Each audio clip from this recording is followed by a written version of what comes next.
B, Pak. B. Oke, berikutnya kenapa tidak A, kenapa tidak C, kenapa tidak D? Most students should reach minimum standard 65 standard competence. Most Not student or basic all competence. student? All should score. Each subject should reach a given grade at the score. Yang lebih, kalau menurut saya yang lebih tepat yang B ya, karena kalau yang A itu kan rata-ratanya harus 65. Kemudian kalau yang C, semua siswa di dalam kelas harus dapat nilai 65. Padahal kan standar minimumnya 65. Kemudian kalau yang D, setiap mata pelajaran harus yang diberikan itu grade skornya 65. Saya kurang paham yang D, Pak. Reach a given grade. Ya, each subject should reach a given grade at the score of 65. Ya, iya, ini, kalau saya lebih memahaminya yang standar kompetensi yang di yang diterapkan 65 gitu. Berarti pilihannya adalah B. Tambah buat video. Ya, kalau menurut saya. Oke. Bu siapa ini? Kita nggak lihat wajah. Ini karena kita oke. Nggak apa-apa, sama saya kalau video kan juga saya nggak bisa lihat karena saya tampilkan. Bu Tuti, Pak. Bapak Ibu yang lain ada pendapat yang berbeda kira-kira? Saya C, Pak. C, kira-kira pertimbangannya apa, Bu? Karena kan KKM-nya 65, jadi seharusnya semua siswa sih seharusnya itu kan should bukan must. Jadi seharusnya mendapat nilai 65, bukan must tapi should. Jadi semuanya harusnya. Oke, semuanya ya. Oke. Nggak boleh 80 ya, Bu? Ya kan harusnya kan bukan harus 65, tapi mungkin lebih gitu. Karena itu kan katanya should bukan must gitu. Bisa aja lebih gitu menurut saya. Oke. Each indicator, hati-hati Bu di situ ya. Each indicator, berarti kan apa namanya, setiap satu KD itu kan bisa saja apa namanya indikatornya itu lebih dari satu kan, IPK-nya itu lebih dari satu. Misalnya KD 3 kan biasa paling tidak IPK-nya kan 2 atau 3. Nanti masuk ke KD 4 IPK-nya ya kadang 2, 3. Kan kadang-kadang begitu kan kita merumuskan, Bapak Ibu biasanya merumuskan IPK. Nah, kalau misalnya hitungannya itu adalah IPK, berarti kan satu IPK itu kan bisa lebih dari satu soal. Nah, ini dilihat ini ada sedikit agak mengecewkan di sini, Bu ya. Oke, di situ. Kira-kira kalau misalnya B di situ makna dari dari soal ini bagaimana menurut Ibu di situ? Karena kalau yang C itu kan setiap indikator dari KD yang dilihat. Sementara kan tekniknya kalau kita mengembangkan soal, itu kan tidak mesti kemudian semua indikator dikembangkan, tetapi dalam setiap KD itu ada indikator yang mewakilinya. Kan begitu biasanya kalau kita mengembangkan soal. Kalau katakanlah Bapak Ibu mengembangkan soal UAS gitu kan. Dan itu hal-hal yang biasa, trik yang digunakan untuk mengembangkan soal. Oke, yang lebih pas kira-kira di sini adalah B ya, Bapak dan Ibu. Oke, berikutnya. Ingat bahwa Bapak Ibu, soal itu dikelompokkan menjadi 3 bagian Bapak Ibu.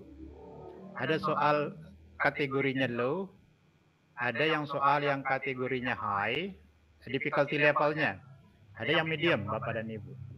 Nah, tekniknya nanti Bapak dan Ibu adalah kalau agak sulit soal yang dibaca, ketika sekali membaca, ingat jangan sampai membaca soal berulang-ulang kali, nanti kehabisan waktu. Bukan Bapak Ibu tidak mampu menjawabnya, tetapi kadang kan kita diburu waktu. Waktu itu sudah diplot sedemikian rupa. Maka tipsnya itu adalah baca sekali, kalau belum mampu menemukan jawabannya tinggalkan. siapa tahu nanti kita akan ketemu soal yang tipenya lebih mudah. Karena soal itu dikembangkan, dibuat 3 kategori difficulty levelnya, yang rendah, sedang, dan tinggi. Tentunya juga skornya akan berbeda pastinya. Skornya akan berbeda. Artinya begini, bisa saja Bapak A misalnya atau Ibu A, Bapak A dengan Ibu B, jumlah soal yang dijawab benar itu sama, tetapi bisa saja skornya berbeda. Poinnya itu karena dia masing-masing soal yang dijawab itu berbeda tingkat kesulitannya. Tetapi yang ini trik saja, bahwa ketika sekali membaca ya sudah, belum mampu menemukan jawaban yang tepat, tinggalkan dulu. Biasanya kan ada kode di situ, mau ragu-ragu ke apa gitu kan, ada kodenya. Oke, tips berikutnya Bapak dan Ibu, kita lihat ya, simulasi teknik penilaian. Ini yang disajikan deskripsi teknik penilaian yang digunakan oleh seorang guru peserta menganalisis penilaian yang digunakan. Silakan Bapak Ibu.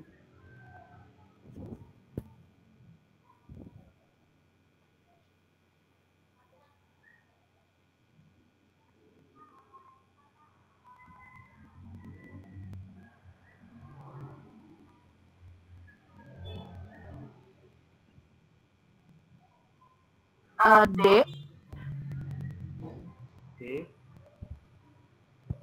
Oke, D, knowledge and skill competency assessment instrument. Oke. Coba berikutnya Bapak Ibu yang lain. Ada beberapa knowledge and skill. Oke. Kalau B kira-kira gimana?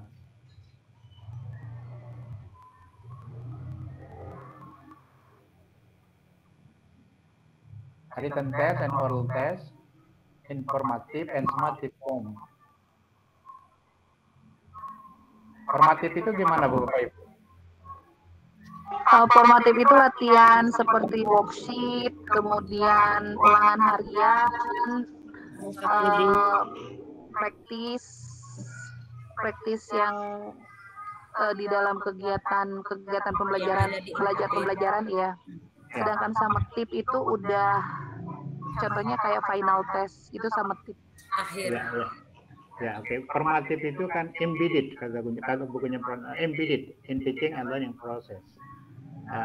Nanti bisa kalau misalnya cara penilaiannya bisa informal, misalnya di kegiatan awal kan. Kegiatan awal itu biasanya kan kita bertanya. Ada semacam pretest ya, karena pretest baik kalau misalnya dilakukan secara informal, bisa kan dalam bentuk question itu oral test. Oral test itu question and answers terhadap topik yang akan dibahas. Itu kan juga bagian dari cara kita how to diagnose, prior knowledge, background knowledge of the student. Itu kalau informal formative assessment. Kalau dia formal formative assessment kan biasanya dalam bentuk ya sudah disiapkan ada tesnya kan, disiapkan. Itu formative, embedded and teaching and learning process. Fungsi tujuannya itu adalah untuk memetakan the student progress, untuk memetakan kesiapan peserta didik. Fungsinya tujuannya itu adalah untuk membantu peserta didik menyelesaikan membantu mereka di dalam menguasai materi itu, formative assessment. Tetapi kalau summative assessment itu kan di situ ada judgment. Maka tadi seperti yang dikatakan tadi, contohnya adalah ujian akhir, ya, ujian sistem blok, itu kan bagian dari summative assessment. Bisa bentuknya kalau dia speaking kan oral test, interview atau hearing. Itu oral test. Oke. Kalau yang written test kan bentuknya paper test bisa atau berbasis komputer. Maka untuk itu kalau dia terintegrasi, kata kuncinya terintegrasi di situ, maka yang paling memungkinkan di sini adalah B, written test and oral test in the form of formative and summative assessment. Oke, kira-kira Bapak Ibu begitu. Berikutnya kita Kita lihat di butir indikator 22. Disajikan kegiatan pembelajaran, tadi penilaian, sekarang kegiatan pembelajaran. Peserta Bapak Ibu, itu masih peserta di sini adalah Bapak Ibu yang akan menghadapi UP itu, dapat menentukan metode pembelajaran. Nah ini Bapak Ibu, metode pembelajaran yang diminta. Metode pembelajaran itu sekarang Bapak Ibu sudah menguasai secara lengkap, secara sempurna berapa metode Bapak Ibu? Kira-kira. Kalau kita melihat di beberapa di bagian yang lain, di modul-modul itu juga akan ada beberapa metode pembelajaran yang direkomendasikan. Ya, maka pastikan paling tidak ada 5 metode itu dikuasai betul. Pertama itu adalah PBL, Problem Based Learning. Yang kedua, metode pembelajaran yang Bapak Ibu pilih itu nanti bisa menggunakan PGBL, Project Based Learning, nanti bisa Cooperative Learning, nanti dengan variasinya, Cooperative Learning. Yang berikutnya itu ada Inquiry, ya, Learning. Nah, kuasai itu pertama adalah komponennya, yang kedua sintaknya. Oke. Silakan Bapak Ibu simulasi contoh soal yang pertama. D. D, Pak. D. Intinya di mana di sini? D. Detail information. Reading comprehension. Reading comprehension. The main idea and the main information. Detail, oke, detail information. Oke, thank you. Yang nomor 2, Bu, silakan. Apa? D, Bu, ya. Iya. D, yang skimming, scanning skill. Yang skimmingnya untuk the main idea itu kan general information, baru yang scanningnya itu detail. Scanning skill.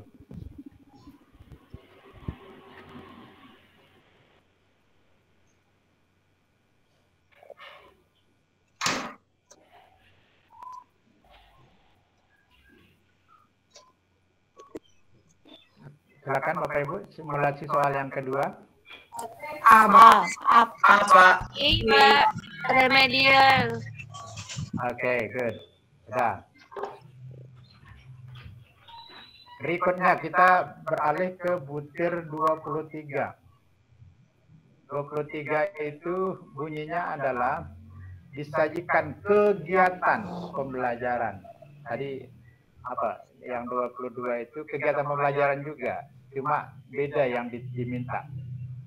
Disajikan kegiatan pembelajaran, menentukan teknik. Nah, jadi tadi itu metodenya, sekarang teknik. Teknik dan strategi pembelajarannya. Nah, teknik, menentukan teknik dan strategi pembelajarannya. Silakan simulasi soal yang pertama.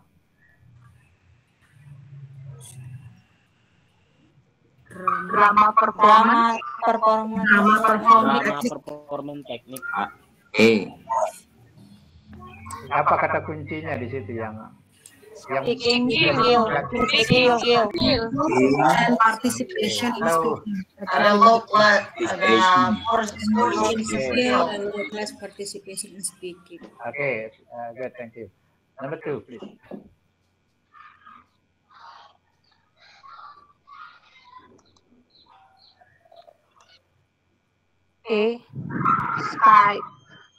Skype. Teleconference juga bisa sih. Teleconference. Apa kata kuncinya, Bapak Ibu? Which Teleconference, Pak. Have face-to-face idea. Acting. Face-to-face idea. Actingnya, change gitu ya, karena itu head daripada phrase itu. Skype ya Pak ya? Acting. Skype. Yang mana kira-kira lebih pas? Skype. Teleconference. Teleconference. Oke, thank you. Berikutnya, silakan. Apa jadi jawabannya ini Pak? Apa jawabannya Pak jadi Pak? Teleconference. Teleconference. Teleconference. Kenapa Skype itu Oke. salah, Pak? Menunya pernah dicek. Oke, berikutnya silakan. Yang nomor 1, 2, 3. Ini hal yang sama. Bravo. Apakah ada pilihan lain? Bravo, number 1. B. Number 1. Oh, Bravo. E-learning. Models. Must be B.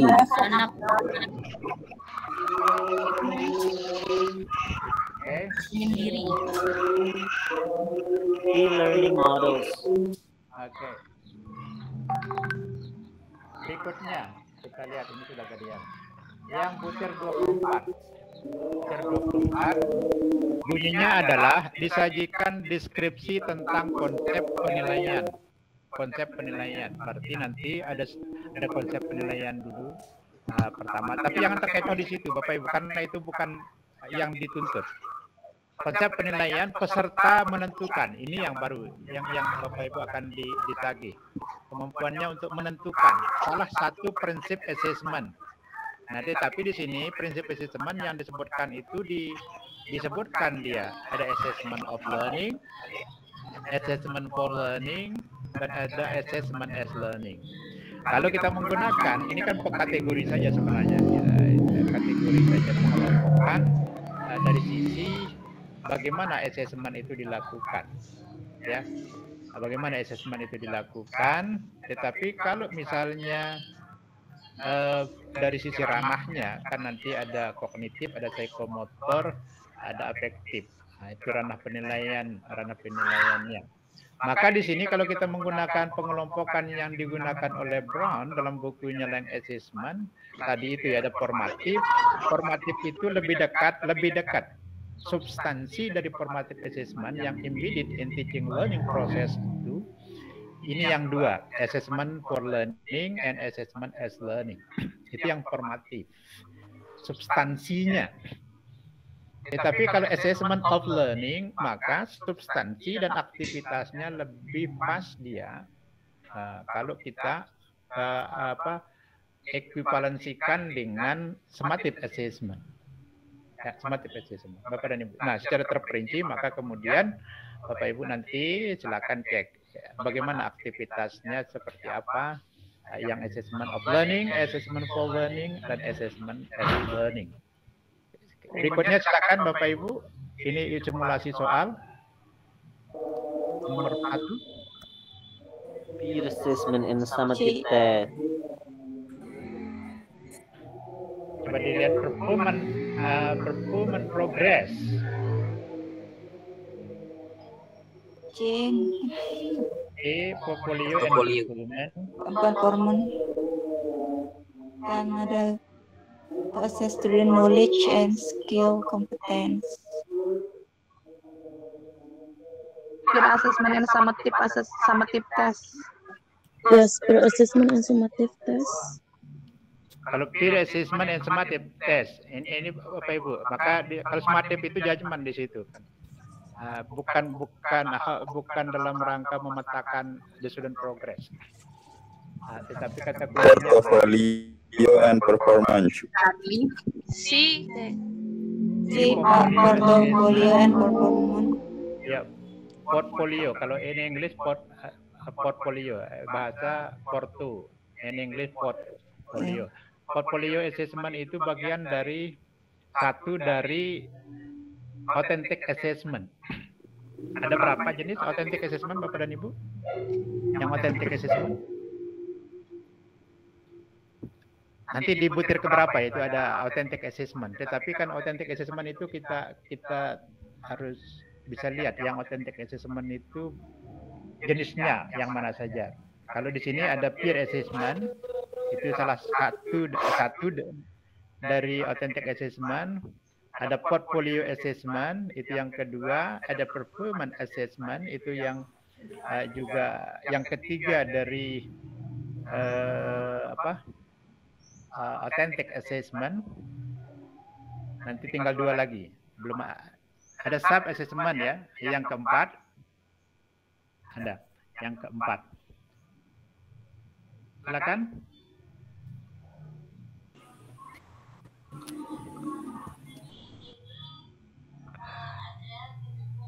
Yang B bukan Pak ya? Observation. Kira-kira apa? Kalau observation and self-evaluation. Self-evaluation. Let the student know their performance, progress, and learning in the theory and skill. Knowledge and skill.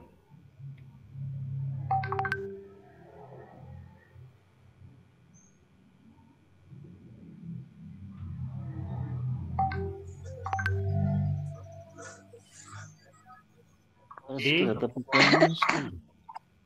Iya. D ya, formatif. Formatif test. Karena prinsip dasar dari formatif itu Bapak dan Ibu tadi itu ya. How to map this, sering disebut juga formatif itu dengan progressive assessment. Ya, progressive assessment. Ada yang menyebutnya begitu. Ya, karena memang tujuannya formatif itu adalah how to map the student progress. Oke, yang kedua self evaluation itu bisa digunakan self evaluation. Bagaimana bentuknya? Kasih rubrik, misalnya writing. Kasih aja rubrik, lihat tulisannya, kemudian rubriknya, ya sekarang kan mereka bisa mengevaluasi di mana letak. Apakah setiap katakanlah analytical exposition text. Kalau di SMA itu ada analytical exposition text. Untuk membuat misalnya claim, kemudian bagaimana mengembangkan klaim itu, terus bagaimana menyusun rebuttal, review decision. Di situ kan ada rubriknya. Kemudian dia bisa mengevaluasi di mana apakah komponen-komponen itu terpenuhi atau tidak. Rubrik. Jadi rubrik itu sama halnya dengan Bapak Ibu kan sekarang menilai RPP-nya. Kan bisa melakukan sendiri self evaluation bisa dilakukan karena sudah diberikan rubriknya, bahkan instrumen penilaiannya sudah bisa di-download di UKM PPG. Nah, jadi kita bisa melakukannya sendiri sebelum penguji di UKIN itu mengevaluasi RPP Bapak dan Ibu, kan Bapak Ibu sendiri sudah bisa melakukannya. Atau begini, biasanya kan mata orang lain itu lebih jeli daripada mata kita. Tukaran saja. Oke, Ibu, ini punya RPP saya. Silakan Ibu evaluasi berdasarkan instrumen yang digunakan di UKIN itu. Lihat. Nanti punyanya RPP Ibu saya coba. Kan bisa saja evaluasi begitu. Sehingga nanti saling memberikan feedback satu dengan yang lainnya. Nah, itu peer assessment. Peer assessment. Nah, oke. Bapak dan Ibu, ya jadi pilihan yang ini yang nomor 1 ini adalah soal yang simulasi soal pertama ini jawabannya adalah yang kedua. Oke, simulasi yang kedua. Echo.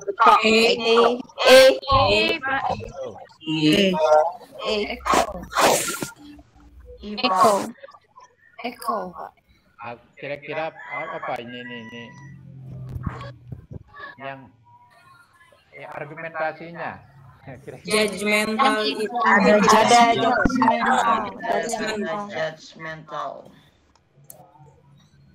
judgmental. Oke, Bapak dan Ibu ya. Berikutnya kita lihat di 27. Ya, 27 disajikan satu tujuan pembelajaran. Nah, sekarang itu tujuan pembelajaran Bapak Ibu. Kalau kita membuat tujuan pembelajaran, apa yang harus terpenuhi Bapak dan Ibu? ABCD. Nah, kan? Sudah selesai. Satu tujuan pembelajaran, ABCD-nya terpenuhi. Oke. Peserta dapat menentukan. Nah, cuma yang diminta itu dari tujuan pembelajaran yang disajikan ini adalah metode, itu yang pertama. Tekniknya, strategi pembelajarannya, itu yang pertama. Jadi banyak permintaannya di indikator ini. Yang kedua adalah materinya. Materi pembelajaran untuk membelajarkan tujuan itu. Nah, yang ketiga adalah yang diminta dari indikator ini media pembelajarannya. Nah, yang keempat adalah asesmennya. Ini nomor ini saya yang membuat mengurutkannya, tetapi memang ini yang diminta. Ini kan cara kita memetakan kata kunci pada setiap indikator. Oke, Bapak dan Ibu. Simulasi soal yang pertama, silakan.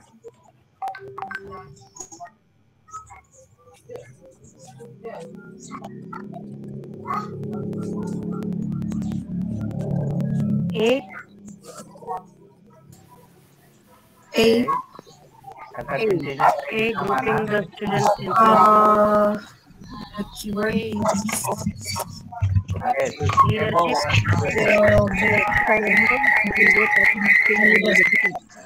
Good speaking. student. Grouping the student. Simulasi soal yang kedua, silakan Bapak Ibu. C. Meaning. Oral presentation include the following excerpt.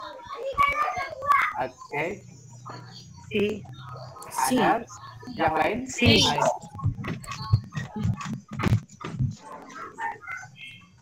Halo. Accuracy. Accuracy. Ya, nanti Bapak Ibu lihat. Halo, ya, ya, delta. Ya, kalau ini speaking, kalau dia right, dia accuracy. Kalau speaking itu fluency. Ya, fluency. Nomor satunya tadi apa, Pak? Nomor 1. Pak Masudin mungkin bisa di-mute, Pak Masudin. Oke. Berikutnya. Silakan. Ya.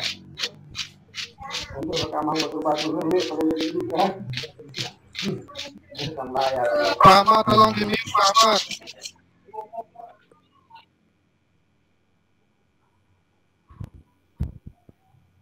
Oke, berikutnya ini masih indikator yang sama dengan simulasi soal yang berbeda.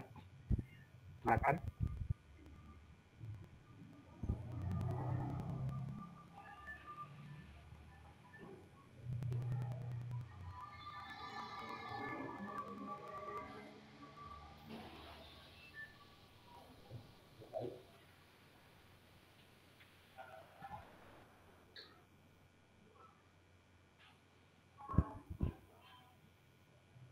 Halo Bapak Ibu, silakan tentukan pilihan.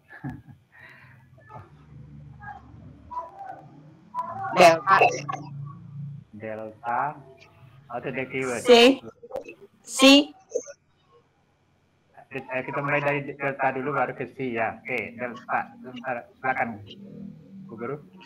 Ya, karena kalau deduktif itu masih traditional one ya, not the contextual one. Okay. Grammatical rule dan giving example in the form of sentences. Itu kira-kira apa ini ya? Kalau delta ini GTM. GTM, grammar translation method. Okay, thank you.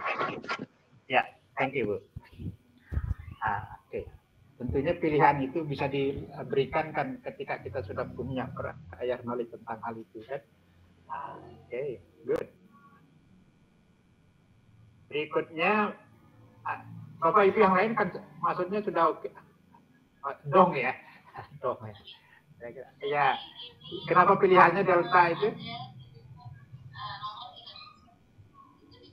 Karena direct method, Pak, masih traditional method. Sedangkan di sini, sedangkan di sini kan udah kontekstual learning. Iya, oke. Berikut. Oke, terima kasih. Jadi itu ya. Berikutnya ini masih masih 27.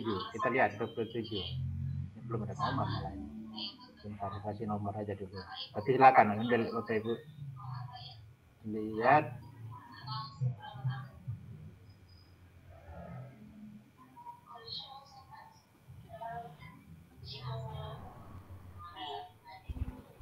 Sama. Oke.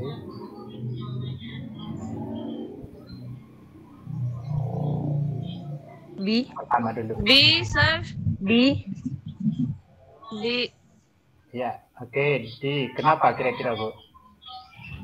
Karena kalau di PBL itu kan siswa sendiri yang menemukan masalah. Karena Kalau student center kan, Pak? Iya, student center itu deh. Oh, PBL. Dan masalah itu harus diselesaikan. Kalau di opsi yang lain itu kan ada teacher dan studentnya yang membuat masalah, itu bukan ciri dari PBL. Student take real problem that can be found in everyday life, kalau yang A. Ya, kalau yang B, student create problem to solve in learning. Oke, kalau yang C, teacher and student create problem to solve together in learning. Kalau yang D, teacher creates problem. Teacher yang create-nya itu bukan PBL. Problem then can be used. Oke. Yang D bukan katanya, oke. Iya.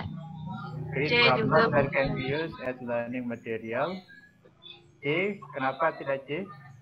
Karena di situ Teacher and student. teacher dan Teachernya, Pak. Harusnya studentnya sendiri. Harusnya student center kan, Pak? Student centered. Oke, ada alasan argumentasi yang lain kira-kira Bapak dan Ibu? Kalau menurut saya, Bagus, Kak. Ada yang mana yang bagus, Bu? kayaknya dia ke Ani, Pak. Bagaimana? Kira-kira Menurut gimana? saya apa? Kalau menurut saya, Me also A. ya, Ya, student karena create problem dia dan apa namanya otentik ya. Masalah yang mereka bisa ambil dari kejadian nyata, real life. Kalau Ya, saya, A tapi itu nggak juga tahu simpatis yang dari lebih tepat PBL. yang mana. Ya, kalau biasanya Bapak Ibu kalau misalnya membuat memilih PBL, masalah itu siapa yang rancang? Based down their experience. Nah, yang merancang Menurut masalah saya itu siapa? Student, siswa. Teacher. Iya, teachers kan, oke. Tentunya memang yang melakukannya adalah yang melakukan proses perancangan itu kan teachers. Ya, maka di situ ada kolaborasi ya, ada kolaborasi antara guru dan siswa. Tidak cukup dengan hanya siswa saja, tapi kan guru juga harus memfasilitasi.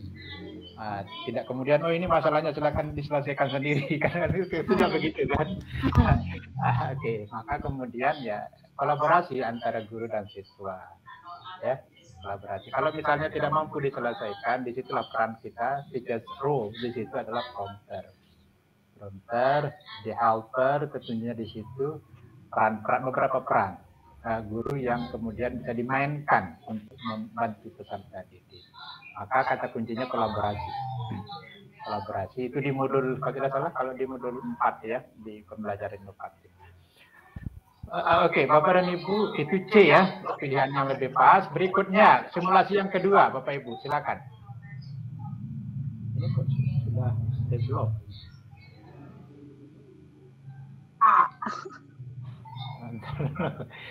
Belum tentu yang A, Bu, silakan. Udah ada jawabannya di situ, Pak.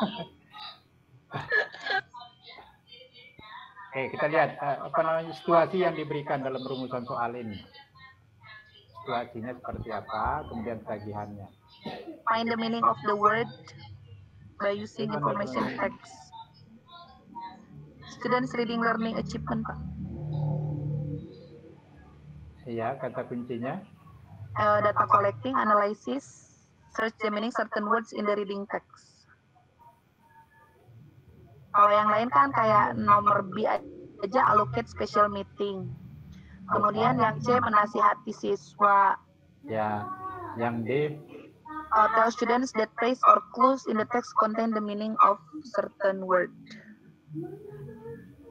Tell the student that phrases or clues. Oh ya, clue. Ya, clue. Yang lebih tepat, yang lebih tepat, yang lebih ideal adalah E ya. Oke. Iya. So we have to train the student to find the meaning of word by using the information in the text. Ini di reading ya. Oke, makasih Bu Guru. Berikut ini baru 27 ini. Kita lihat ini. Oke, berikutnya. Ini nampaknya dia maaf, ini nampaknya dia ke indikator sebelumnya. Ini indikator sebelumnya. Sama ini penilaian itu. Oke, kita lewati aja dulu ini. Ini ke sini, 28. Disajikan satu tujuan pembelajaran. Peserta dapat menentukan jenis evaluasi yang tepat kepada Ibu. Ini yang pertama adalah yang ini, kalau ini langsung disebutkan, ada portfolio. Portfolio itu mewakili authentic assessment. Authentic assessment itu di mana sebentar? Authentic assessment ada di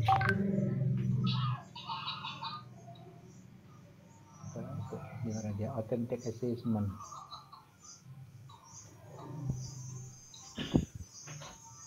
Authentic assessment, sebentar Bapak dan Ibu, kita lihat authentic assessment itu yang oke, ini dia. Ada juga di 95, tetapi dia permintaannya beda, dia tagihannya. Authentic assessment itu ada project based assessment, ini jenis-jenisnya. Project based assessment, ada portfolio assessment, ada sub assessment, ada peer assessment, ada performance ya, performance assessment. Itu pokoknya jenis-jenis dari authentic assessment. Authentic assessment, sekali lagi ada project based assessment, ada portfolio assessment, ada sub assessment, ada peer assessment, dan ada performance assessment. Itu jenis-jenis dari pada yang apa namanya, yang authentic assessment. Jadi portfolio ini hanya mewakili dari yang authentic assessment. ST ini ya subjective test ya, istilah yang lain. Subjective test. Subjective test itu istilah yang lain ada juga menyebutnya dengan long responses. Yang biasanya kita menggunakan long responses itu yang comprehensive question ya. Comprehensive question. Itu yang subjective test. Berikutnya yang multiple choice dengan closed test matching. Closed test bisa sendiri, closed test matching bisa hal yang lain. Ini adalah bagian yang mewakili objective test. Objective test itu kan paling tidak ada berapa dia? Ya, objective test paling tidak ada 5 atau 6 ya. Objective test. Apa saja Bapak Ibu objektif tes itu jenis-jenisnya? Yang objektif tes.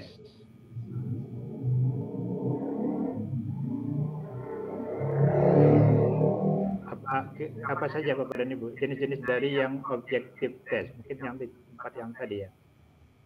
Bukan. Objektif tes ada multiple choice question, itu yang paling umum. Ini ya. Ya.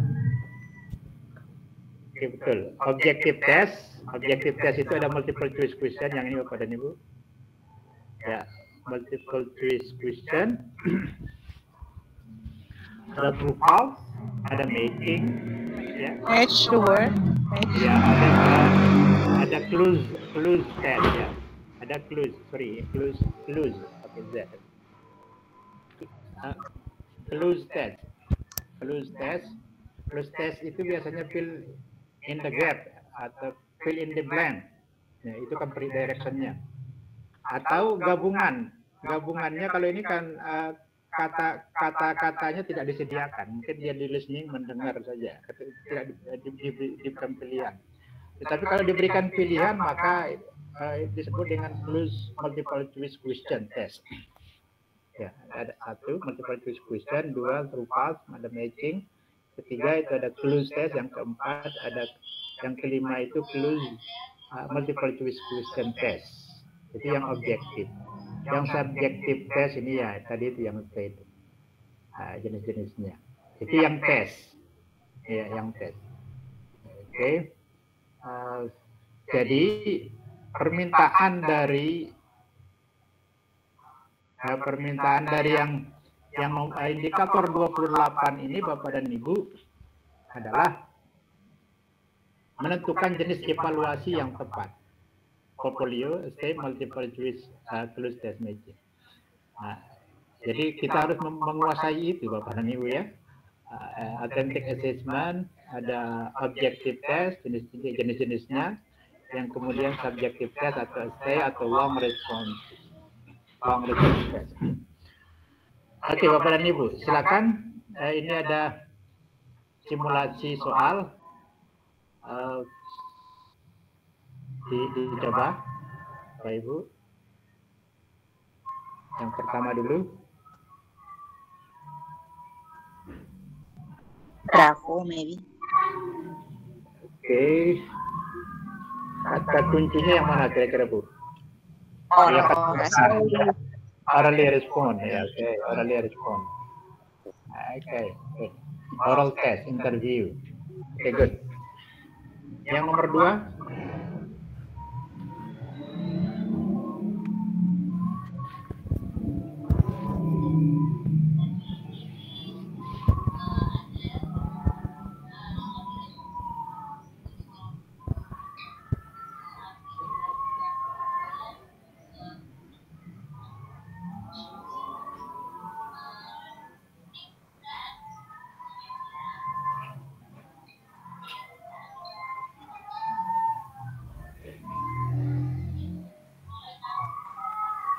Bagaimana Bapak Ibu? Yang nomor 2 pilihannya yang mana?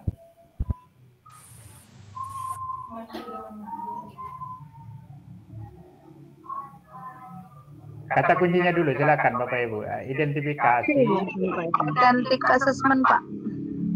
Kata kuncinya di sini adalah authentic assessment, to obtain information. Ya, yang pertama, that can be used in authentic assessment. Tadi ya, authentic assessment.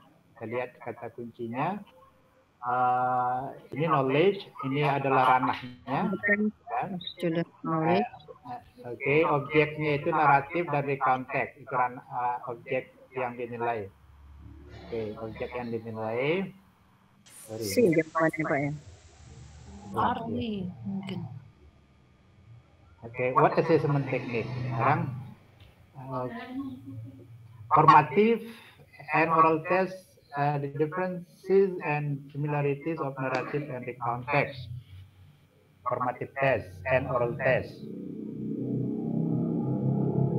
Formative test itu kan Bapak Ibu ya berdasarkan tujuannya kan. Formative and summative itu pengelompokan penilaian berdasarkan tujuan. Ya itu dasar kenapa ada pengelompokan formative and summative assessment. Oke. Kalau berdasarkan caranya bisa dia informal, bisa formal. Maka ada informal formative assessment, ada formal formative assessment. Kalau kita menggunakan istilah yang lain tadi itu ada assessment as learning, ada assessment for learning, dan ada assessment of learning. Oke. Authentic assessment.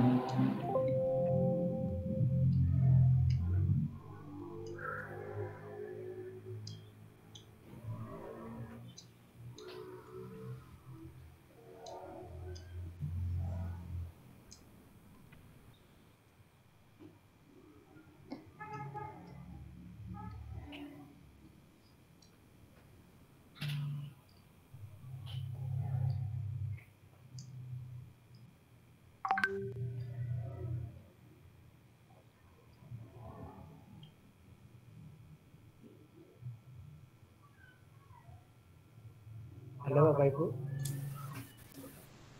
Yang B Bapak. Yang B. Alasannya kira-kira kenapa Bu? kalau tidak salah authentic assessment itu berkaitan tentang performance siswa. Performance ya, oke. Coba hati-hati di sini Bu, yang ini betul juga itu kan bagian seperti yang disampaikan. Tetapi kita lihat soal yang di sini. Ini juga bisa mengecoh kita. Ya. Domainnya itu kan ada knowledge itu ya cognitive domain maksudnya. Formative test berarti Pak. Formative test and oral test. Alpha. Oke. Yang kalau formative test and oral test, the differences of the differences and similarities of narrative text and recount text. Kalau yang A ya. Kalau yang tadi C, written test, yang C ya, written test and assignment to list the differences and similarities of narrative and recount text.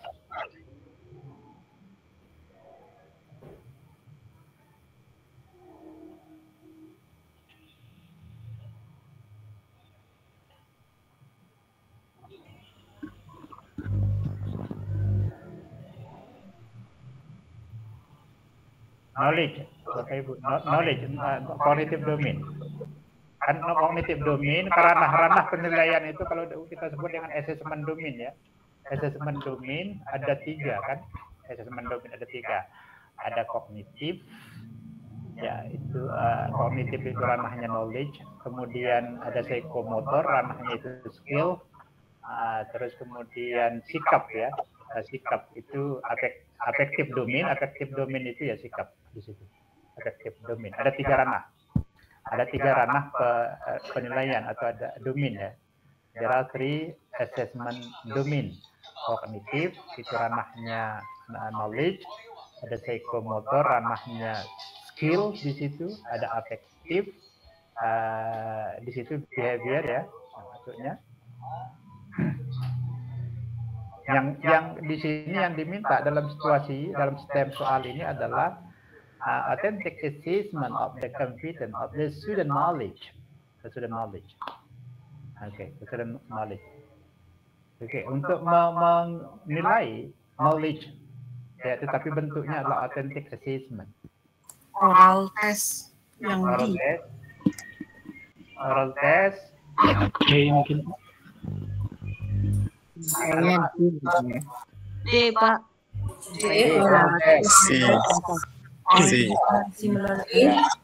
C central C. Oke, oral written test. Kalau yang C written test and assignment.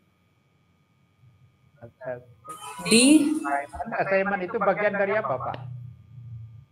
Kalau pengelompokannya dari yang 5 jenis authentic assessment.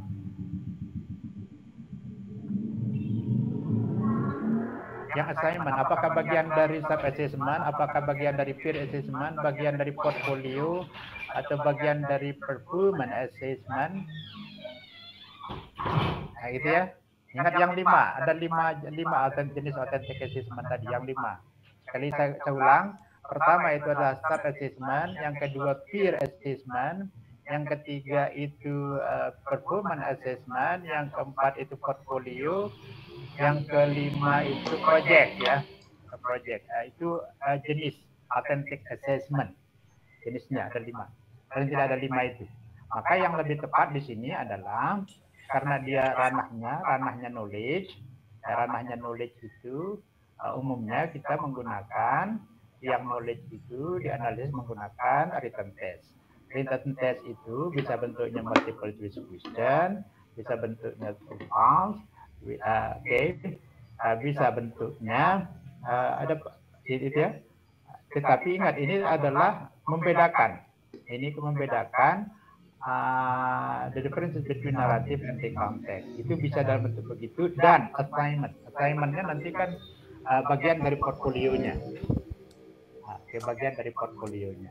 Kira-kira maka dengan demikian saya bisa simpulkan Bapak dan Ibu yang lebih tepat ini adalah mengarah kepada yang pilihan C. Oke Bapak dan Ibu ya. Kira-kira begitu, jadi agak ini tingkat kesulitannya memang agak tinggi karena memang diminta penitia untuk itu. Berikutnya sudah tadi ya, ini yang berikutnya yang ini 29. Mana dia 29? Oh iya ini. Sebentar ini 29. Sebentar kita ke situ. Yang 30 dulu. Yang 30 Bapak dan Ibu bunyinya disajikan suatu butir, peserta dapat menentukan. Nah ini seharusnya yang pertama tadi ya. Ambil, tapi karena urutannya, kita ambil urutannya. Disajikan suatu butir soal, peserta dapat menentukan aspek-aspek silabus. Nah ini aspek-aspek silabus. Yang kedua, program tahunan. Aspek-aspek dari silabus, aspek-aspek dari program tahunan. Yang ketiga adalah aspek-aspek dari program semester. Ini kan pekerjaan rutin saja sebenarnya yang ditanyakan. Nah, tetapi kan paling tidak apakah kita sudah mengilmuinya? Nah, itu yang beda, kira-kira begitu. Oke, Bapak dan Ibu, silakan simulasi soal yang pertama.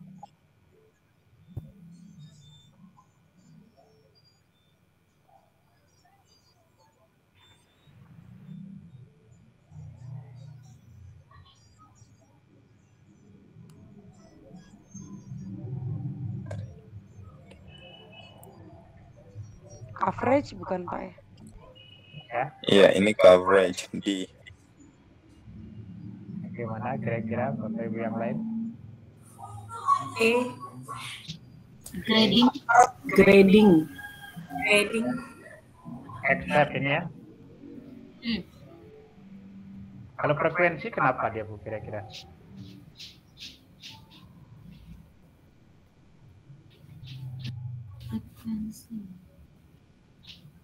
Apakah itu masuk kriteria atau tidak?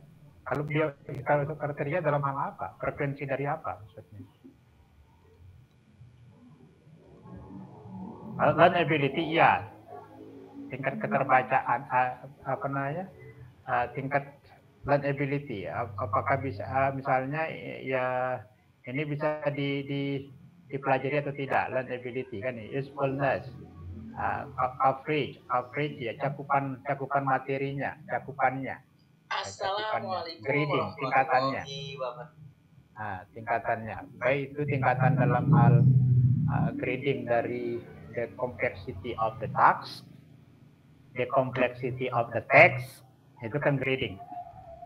Jadi jangan sampai misalnya yang tingkat kesulitannya tinggi sekali baru baru ke yang tingkat kesulitannya rendah. Seharusnya kan adalah yang rendah dulu, baru itu yang tingkat kerumitannya lebih tinggi.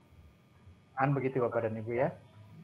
Ketika kita Bapak Ibu mengembangkan, misalnya di IPK saja, tentunya kan berjenjang dia.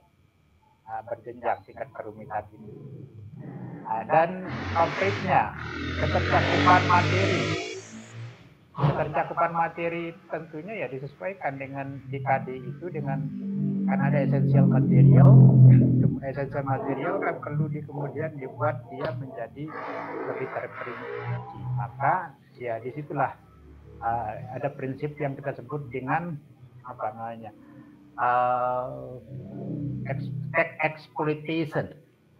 exploitation, bagaimana membuat agar sesuatu itu lebih rinci. Misalnya, ketika descriptive text saja, descriptive text di SMP ataupun di SMA, ya, atau di SMK, MA,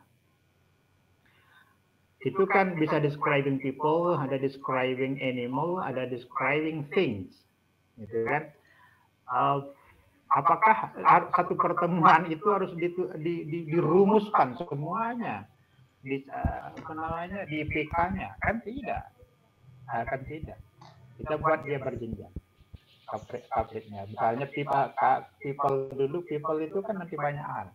Belum lagi kalau misalnya aktivitas pembelajarannya bisa listening, speaking, bisa listening, reading, speaking, and writing. KD3, KD4-nya sehingga ada keseimbangan di dalam exposure dari apa bahasa Indonesianya, expose pajanan ya, pajanan ke yang berimbang dari empat keterampilan berbahasa, coverage dari materinya. Maka yang di sini adalah frekuensi, tidak ada hubungannya. Oke, jawabannya di sini ya. Oke, yang ini. Berikutnya Bapak dan Ibu, yang nomor 2, silakan. Charlie. Si. Apa kata kuncinya kira-kira Bu ya? Closer step. Closer step of lesson plan. Closer step of lesson plan. And then the students need additional practice to go over this again. Oke, kata kesimpulan kecuali ya. Yang mana kira-kira? Si. Charlie. Ya, giving them a couple minutes to read and to, or present the lesson to the class. Oke, kalau kita lihat yang E, summarizing the characteristic of the lesson, discussing new thing that the student learn about the lesson. Oke. Yang B masuk, C, giving them a couple of minutes to read or present the lesson to the class. Yang tadi pilihannya kecualinya. Yang D, asking what information from the lesson that the student will find important. Okay, asking the student to summarize the lesson. Okay. Yang paling aneh. Kira-kira di sini yang bukan ya. Yang C ya. Oke, good, Bapak Ibu. Ya Bapak Ibu, ya kira-kira begitu. Maka kesimpulan kita Bapak dan Ibu terkait dengan indikator ini yang nomor 21 sampai 30, polanya begitu Bapak dan Ibu. Polanya begitu. Kita lanjut lagi ke yang 80 yang pedagogik. Tadi kan pedagogik itu dari 21 sampai 30. Lanjut lagi dia 31 sampai 80 ya. 31 sampai berapa? 31 sampai 80 ya. 80 itu yang profesionalnya, yang tadi dibahas sebelumnya itu ya. Yang dibahas sebelumnya. Maka yang 81 ini ya Bapak Ibu ya. 81 ini file yang berbeda, saya sudah sisihkan filenya. Sampai dia di 90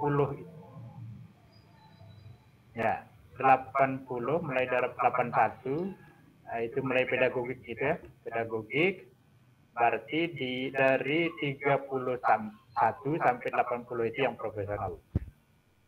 Berarti yang profesionalnya. Tapi karena saya dapat bagian yang pedagogiknya, maka ya memfasilitasi Bapak dan Ibu untuk yang ini.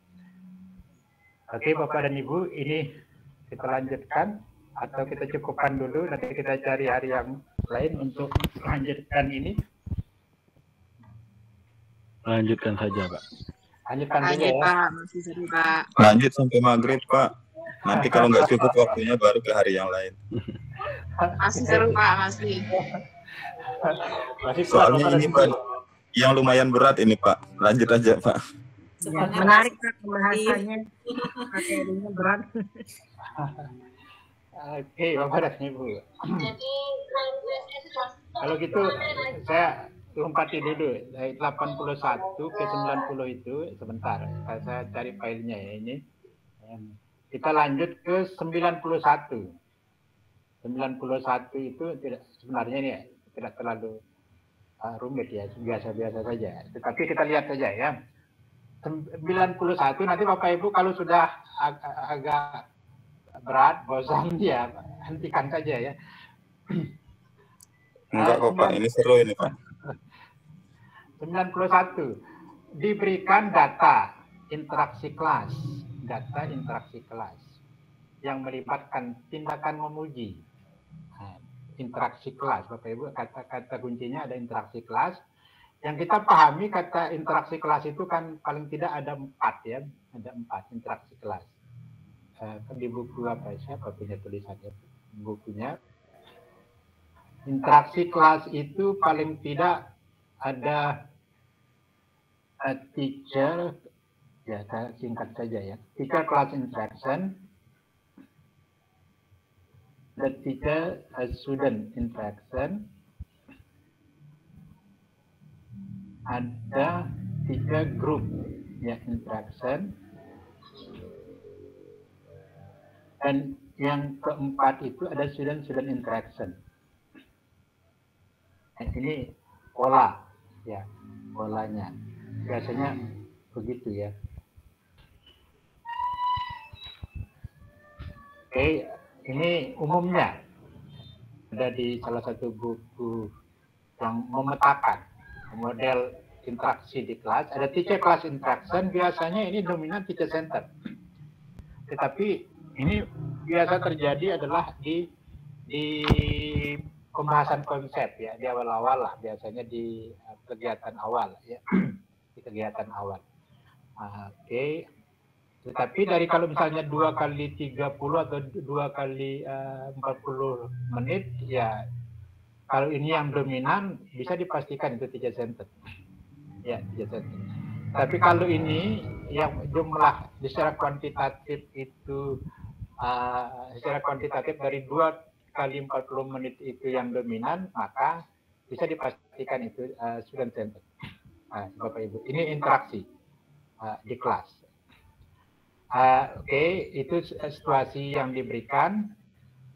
Tetapi di sini adalah tidak hanya interaksi kelas, ya, tapi dia spesifikkan yang melibatkan tindakan memuji, tindakan memuji. Yang ditagih itu, yang ditagih, Bapak Ibu ditagih, mampu menentukan jenis tindak tutur yang tepat, tindak tutur, ya, tindak tutur yang tepat. Nah, oke. Tindak tutur yang tepat ini kan memuji saja sebenarnya. Ini kan banyak ungkapan. Maka di sini adalah ya variasi ungkapan. Yang paling penting ini adalah variasi ungkapan untuk memuji. Ya ini hal biasa saja. Tetapi kadang kita ya kadang-kadang ya kita abaikan misalnya memuji apa yang dilakukan oleh peserta didik dengan ungkapan ya misalnya good, that's right, great, excellent, kan gitu ya variasi-variasinya. Fungsinya sebenarnya adalah to encourage, engage, ya encourage, engage. Karena di situ ya, pembelajaran itu kan sebenarnya di sini kata kuncinya engagement, engagement. Nah, disitulah peran kita. Oke, to keep the student motivation. Ini berikutnya, kira-kira Bapak dan Ibu. Simulasi soal.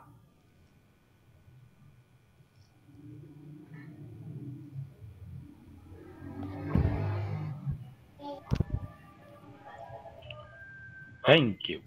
Thank you. Oke, sudah sederhana aja ini kan. Berikutnya 92 diberikan sebuah data interaksi kelas yang mengandung tindakan korektif. Tadi memuji. Yang sekarang adalah korektif feedback. Ya, feedback Bapak dan Ibu. Tadi tindakan memuji. Sekarang korektif feedback. Peserta artinya Bapak dan Ibu mampu menentukan tindak tutur yang tepat.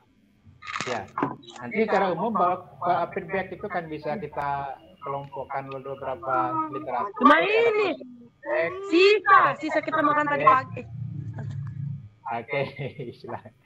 Kita sambil minum aja Bapak Ibu. Kalau ada kopi di sampingnya kan boleh. Jadi supaya tidak stres duluan. Bu Dayu, ada Bu Dayu di situ ya. Ada Pak. Ya supaya tidak stres duluan ya, boleh sambil minum sambil. Ya yang terpenting ya biasa suasana belajar itu ya kan, ini kan pembelajaran orang dewasa berbeda dengan pembelajaran anak-anak kan. Jadi kita lebih santai Bapak dan Ibu, tetapi tetap fokus. Positif feedback, ada negatif feedback, ada encouraging feedback.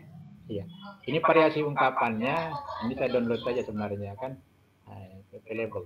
Variasi ungkapannya. Yang penting di sini adalah variasi ungkapannya. How to recognize the expression. Expression. Oke. Berikutnya yang mana? Yang negatif feedback, mana yang positif? Kira-kira begitu ya Bapak. Ini ada videonya. Oke, berikutnya ini mana contoh soalnya? feedback. Bentar, ini kok malah soalnya kemana dia?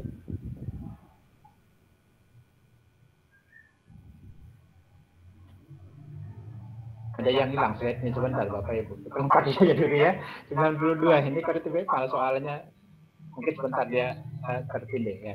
Kita lanjut ke 93 ya.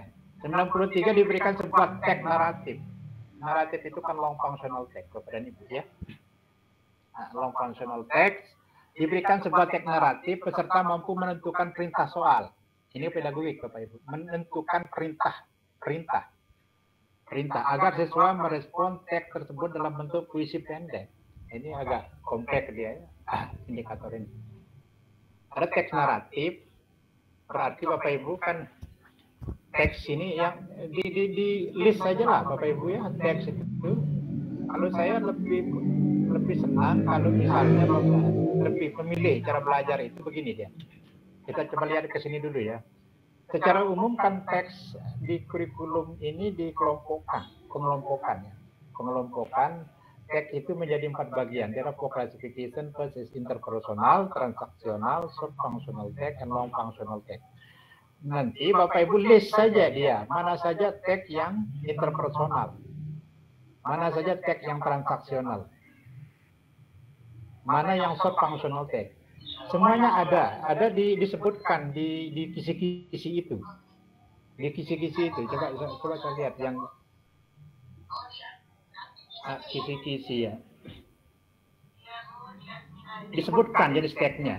Jadi apa yang jenis tag yang disebutkan dalam kisi-kisi itu jangan sampai kemudian kita tidak belum memahami teks itu kan. Pertama mohon maaf sekali Bapak Ibu yang di SMP karena kan yang di SD. Yang di SD itu ya rumusan KD-nya kan mereka kembangkan sendiri, mereka rumuskan sendiri. Jadi ya harus membaca yang di SMA itu apa misalnya yang short functional text, yang long functional text itu yang mana saja, karena itu ditagih di situ. Mana dia? Kisi-kisi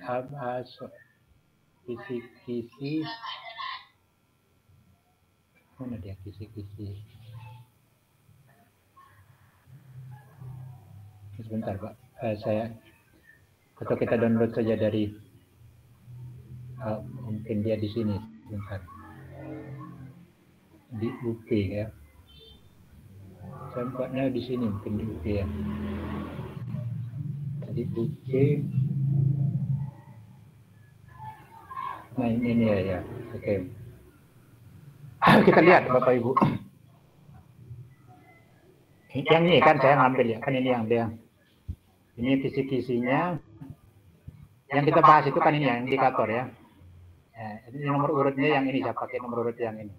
Kenapa tidak nomor urut yang ini Bapak Ibu? Nomor urut yang ini ada yang berulang nomor urutnya. Karena pedagogik dan profesional itu ternyata dia nomornya dia memulai dari nomor 1. Tetapi kalau nomor urut ini yang 120 tadi itu ya. Oke, nah ini akan jadi tagnya disebutkan dia Bapak Ibu. Ini yang saya sebutkan short functional text ya kan, disebutkan jadi tagnya. Bisa juga short functional text, advertisement, ada announcement, ada leaflet, ada memo ya, disebutkan dia. Nah maka untuk hal yang jenis-jenis tag yang langsung disebutkan di kisi-kisi ini harus dipastikan Bapak dan Ibu. Kita memahami betul apa sih social function dari short functional text, jenis-jenisnya ini apa, generic structure-nya, apa language-nya kan gitu. Ini yang transaksional, ada interpersonal. Ini kan, ini interpersonal. Ini yang short, announcement. Oke. Bapak Ibu, langsung disebutkan dia. Nah, jenis-jenis tag yang disebutkan ini pastikan sekali lagi. Ini transaksional. Oke. Dengan demikian, Bapak Ibu, kita bisa membuatnya seperti ini. Kita bisa membuatnya. Nah, nanti buat saja dia pakai Microsoft Word lah, catat dia. Yang short functional tag itu jenis tagnya apa saja? Identifikasi yang di profesional itu, jenis tag itu yang di profesional, identifikasi itu. Terus apanya yang perlu dikuasai betul? Pertama adalah social function-nya, social function atau communicative function, ya. Atau social function atau communicative function-nya. Yang kedua yang harus dikuasai betul adalah gender structure-nya. Yang ketiga adalah languages-nya dari masing-masing teks yang disebutkan itu. Oke. Pun juga begitu yang long functional text. Seperti tadi itu ada naratif, ada recount, ada analytical exposition, ada procedure text, ya, ada biografi misalnya. Itu harus dipastikan betul. Dipastikan betul kita menguasai social function-nya, gender structure-nya, languages-nya yang long functional text itu. Kalau ini kata kuncinya saja ya. Nah, ini misalnya yang terpersonal, penting, social relation seperti greeting. Kalau exchange idea, ini yang transaksional, exchange idea, opinion, feeling, misalnya agreement and disagreement, ya, tentang opinion, itu masuk kategori transaksional. Nah, biasanya dia dalam bentuk dialog, dalam bentuk dialog yang transaksional ataupun interpersonal. Tapi kalau yang short functional tag ini kan banyak, dia announcement, misalnya invitation, di situ invitation letter, leaflet, nah itu ya. Ada notice di situ. Oke, Bapak dan Ibu. Ini cara kita menyiapkan itu, Bapak dan Ibu. Tekniknya, caranya menyiapkan itu. Nah, dengan demikian kalau di sini kan permintaannya adalah teks naratif. Nah, diberikan sebuah teks naratif. Peserta apa yang Bapak Ibu, kalau yang pedagogiknya tadi kan yang profesionalnya. Kalau yang di pedagogiknya adalah yang diminta itu bagaimana membuat perintah, direction, agar siswa merespon teks ini, respon teks tersebut pendek. Berarti kita harus tahu tentang naratif itu seperti apa, naratif itu apa namanya, gender structure-nya, baru kemudian kita tahu puisi pendek itu bentuknya apa. Baru kita bisa membuat perintahnya bagaimana. Kan begitu Bapak dan Ibu. Nah, setelah kita telusuri, ternyata ini kan yang naratif tag ada orientation, ada complication, ada resolution-nya, ada reorientation-nya. Ini kalau yang gender structure dari naratif. Kalau yang kemudian naratif yang puisi pendek, kan ini bentuknya. Jadi ini agak kompleks dia Bapak dan Ibu. Tetapi ya masih bisa dipelajari. Nah, kalau kita membuat perintah, itu apa sih yang perlu kita perhatikan? Kita lihat contoh Bapak dan Ibu. Ini contoh aja membuat perintah. Nah, ini yang saya ngambil di bukunya, di buku SMA hasil analisis kami ya. Kita lihat, ini perintah, maksudnya direction di sini, yang ini. Ini dilihat, Bapak Ibu, kita lihat polanya, kita identifikasi, how to recognize the pattern. Nah, recognize the pattern, how to make direction. Kata kerja yang digunakan, dia satu kata kerja untuk dibuat dalam satu kalimat. Nah, tidak kemudian match and compare, tidak begitu. Ya. Tapi dia match-nya satu kalimat, compare-nya itu kemudian satu kalimat yang berbeda. Oke, ini polanya. Nah, ini saya ngambil di buku kelas 10. Contoh yang lain juga kita lihat di sini kan. Misalnya, listen to your teacher reading the following words. Titik di situ. Oke, baru kemudian kata kerja perintah yang lainnya dia dibuat di kalimat yang berbeda lagi. Oke, Bapak dan Ibu, itu umumnya begitu dan ya, hampir polanya sama. Oke, contoh yang lebih panjang. Kita lihat di sini yang lebih panjang. Mana dia yang lebih panjang? Sepertinya ada. Oke, yang lebih panjang kita lihat. Bagaimana direction itu dibuat. Oke, kita lihat di sini. Ini dua kalimat ya. Observe, hanya satu kata kerja. Oke. Ini dia kalimat yang kedua, baru 2 kalimat. Ada contohnya yang lebih panjang. Tapi yang saya ingin katakan, tegaskan ini pola pembuatan how to write direction or instruction. Pertanyaannya itu yang diminta ya,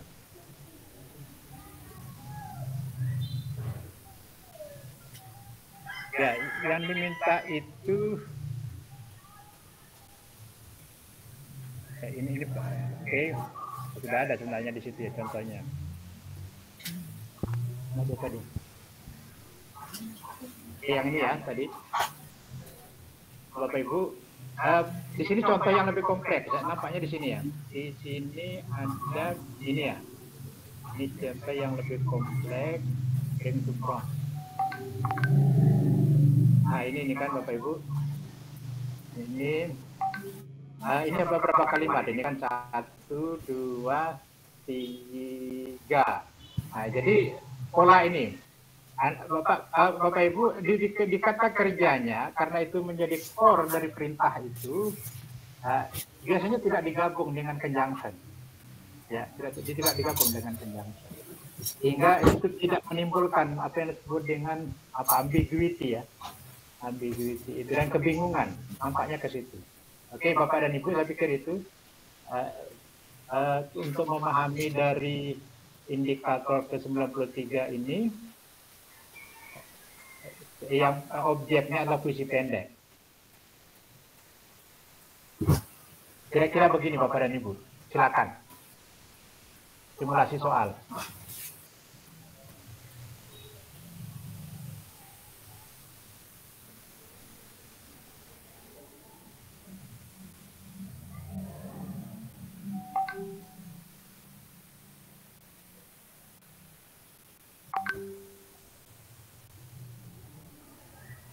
Halo Bapak Ibu. C. Which one is the correct answer? Answer ya. C ya. Oke.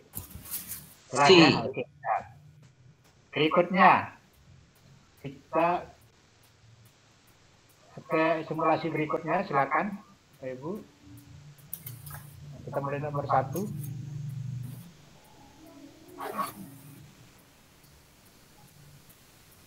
Apa ini? Sorry, ini yang lainnya ini. Oke. Kita ke 95 Bapak dan Ibu. 95 itu bunyinya adalah disajikan konteks tentang pembelajaran berbasis TPEC. Nah, ini TPEC ini Bapak Ibu. Berbasis TPEC itu framework ya. Framework. Bapak Ibu, TPEC itu singkatan dari apa? Teknologi and content knowledge. Ya. Berapa banyak aspeknya? 7 plus 8. Ya, 7 plus 1, 8 ya. Oke. 8, ada 8 aspek dari TPEC. Oke, good. Peserta dapat merumuskan assessment yang memberikan Westback positif. Westback positif, what does that mean? Westback positif. Westback positif ya. Westback itu kan salah satu dari 5 prinsip penilaian. Nah, Westback ya, feedback lah. Salah satu kata yang untuk memahami Westback itu adalah feedback. Dampaknya ya, dampaknya. Oke, dampaknya. Kira-kira simulasi soalnya begini Bapak Ibu, silakan. Berbasis TPEC. Simulasi yang pertama, silakan.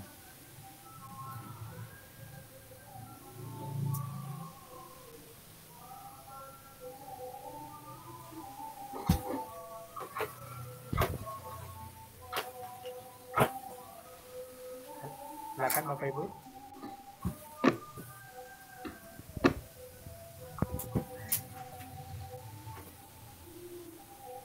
Kira-kira mana yang jawaban yang lebih sesuai?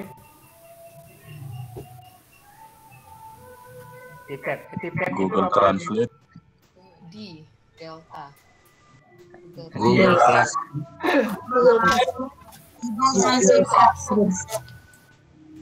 Google Translate ada juga ya sebenarnya ya.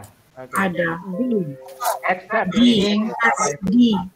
Reading aloud. Reading aloud. Ya, D.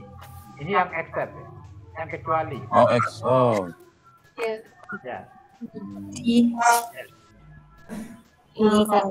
Ya, Google Classroom. Natural Reader itu ada aplikasinya, Bapak Ibu. Artinya bisa digunakan. Kan tinggal masukkan teksnya, nanti ada apa namanya, bisa membacakan. Jadi cloud juga begitu, Google Translate device juga ada kan, ada kalau masukkan teksnya, ada dia di paling bawah. Dia paling bawah tanda speakernya. Maka Google Classroom, oke. Berikutnya nomor 2, silakan.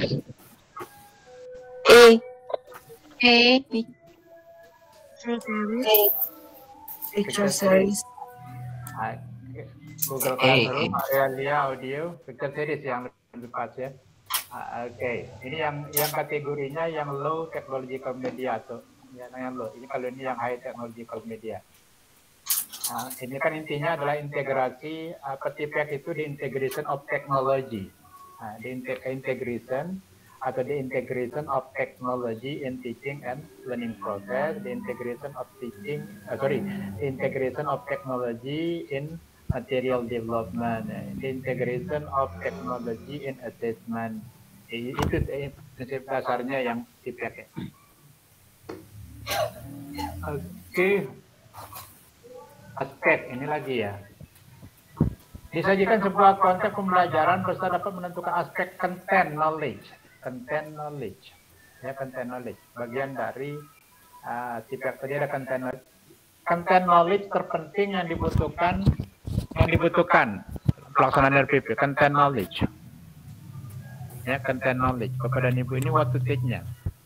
Content knowledge itu ya terkait dengan the actual subject matter. Jadi ya kalau kita bahasa Inggris ya bahasa Inggrisnya what to teach-nya, kalau istilahnya Harmer itu. Oke, Bapak dan Ibu. Di sini ada peserta dapat menentukan aspek content knowledge terpenting yang dibutuhkan. Essential material berarti kan? Essential materialnya. Oke. Ini masuk ini materinya kita anu saja, lewati saja. Silakan Bapak Ibu, simulasi soal.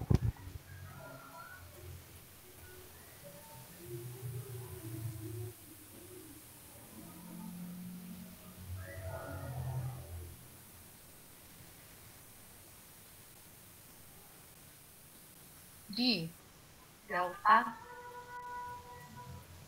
Delta. Ya, expose the text related vocabulary. Use image or picture. Begin from receptive skill as language input. Ya, provide complicated learning tasks. Ya. Okay, good. The principle sebagai komponen. Ya. Oke, yang lain ya. Setuju? Ini? Yes, sir. Oke, good. Berikutnya 98. Disajikan sebuah konteks berupa kegiatan pembelajaran, peserta dapat menentukan prinsip pembelajaran. Prinsip pembelajaran. Ini prinsip pembelajaran. Ya. Prinsip pembelajaran yang sedang diterapkan dalam sebuah sesi. Prinsip pembelajaran prinsip pembelajaran. Oke, silakan Bapak Ibu. Contoh simulasi soal.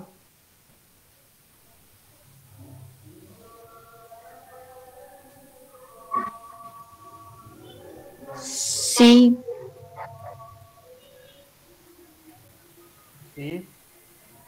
Kata kuncinya apa kira-kira di situ, Bu?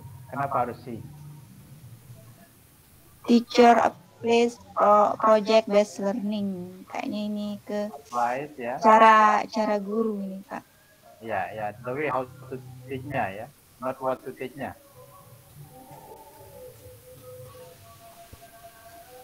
They should make a report in the form of written description of one destination in detail. Oke. Jadi Bapak Ibu kadang-kadang soal itu panjang begini, tapi kadang yang diminta itu kan di bagian akhir. Ini pola, sekali lagi pola. Karena memang rumusan indikatornya ya seperti itu. Nah, nanti dicek lagi misalnya seperti ini kan. Nah, ini kalau ini yang profesional ya. Yang profesional itu misalnya yang ini nomor berapa? Nomor urut 84. Nah, ini di bawahnya berarti di bawahnya yang profesional kita lihat. Dan yang ini yang 78 ya ini kan ini konsep sudah mampu menentukan spasial konjunktif yang tepat. Ya. Oke Bapak dan Ibu ya, diperhatikan polanya disajikan sebuah konteks. Nah, berarti paling tidak ada tag di situ diberikan. Ada tagnya. Oke, ini pola. Maka kemudian dengan mengenali pola itu kita bisa lihat mata kita itu terus dengan cepat bergerak mencari apa yang diminta dari situasi soal ini kan gitu ya, apa yang diminta. Nah, situasinya itu ambil kata kuncinya, kata kuncinya yang mana sebenarnya ini. Jadi dari cepat mata kita bergerak, karena kita kan bisa saja sebenarnya kita bisa menjawab soal itu, tetapi kita butuh waktu yang lebih lama sehingga kita kehabisan waktu. Oleh karena itu tipsnya adalah sekali baca, kalau belum mampu menentukan pilihan, tinggalkan, cari soal yang lain yang lebih mudah. Oke. Ya, pedagogical kompetensi. Oke, good. Ini 99 sampai 100. Disajikan sebuah konsep pembelajaran peserta mampu memfasilitasi siswa dalam mengaktualisasi karakter secara verbal. Ini Bapak Ibu, di buku siswa ada sebenarnya di situ kan. Ya, contohnya ini saya ambil kan. Nah, untuk adik ini. Yang 80 disajikan situasi guru menyelesaikan masalah yang berkaitan dengan karakter siswa. Ini yang sikap. Peserta menentukan jenis cara yang digunakan guru dengan tepat, kritis, kreatif, komunikatif, kolaboratif. Bapak dan Ibu. Kita lihat. Ini di buku itu biasanya begini caranya kan, ada aktivitasnya dan diintegrasikan di comprehension question juga. Misalnya ini kan contohnya di comprehension question, ini dia kan di comprehension question yang saya ambil dari buku kelas 10. Is there something in the text that is not relevant to your life? Why? Ya, ini yang kritis. Why? Kata pertanyaan W question why itu kan the way how to promote critical thinking and the teaching and learning process. Oke, ini cara yang di buku SMA yang saya lihat begitu. Terus berikutnya cara yang lain di buku Bapak Ibu. Ini kan caranya. In your opinion, it's global warming. Ini global warming. If yes, why? If no, why not? Ini kan the way how to criticize, how to promote, how to trigger, to think critically. Nah, ini jadi dia menggunakan pertama adalah caranya itu adalah comprehension question dari reading itu. Jadi disisip di situ pertanyaannya. Ada pertanyaan yang digunakan, yang ditanyakan pada comprehension question itu. Itu caranya yang dilakukan. Terus yang berikutnya ini discussion question. Discussion question itu di bagian tertentu ada juga di situ. Ini contoh-contohnya yang dilakukan di buku itu. Ini untuk memenuhi yang dua indikator ini. Maka dengan demikian kita bisa membuat simulasi soal. Silakan nomor 1.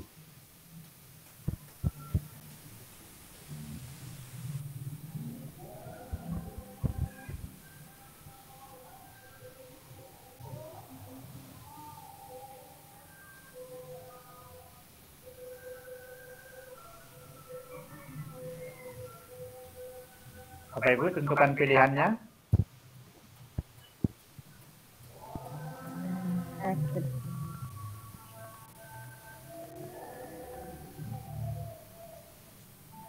Number 1, what is the correct answer?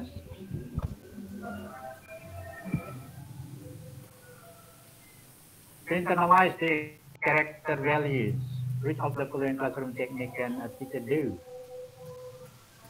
A, maybe. A, yeah, interesting. Ya. Incentive inhibition into comprehension tuition. Itu yang dilakukan di buku itu ya. Oke. Good. Number 2, please.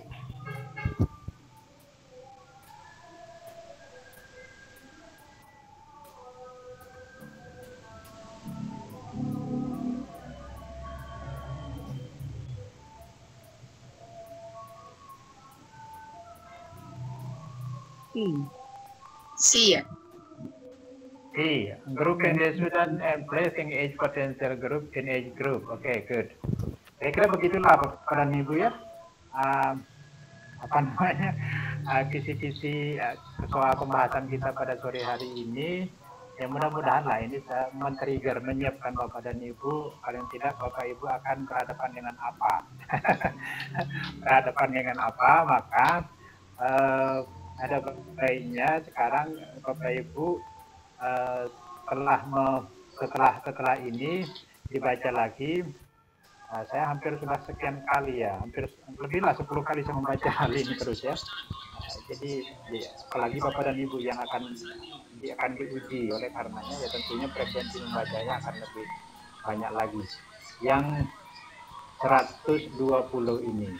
Nah, caranya adalah nanti Bapak Ibu yang mana yang betul-betul dikuasai itu kasih tentang sehingga begitu semakin dekat harinya kira-kira kita bisa melihat mana yang sudah dan mana yang belum ya.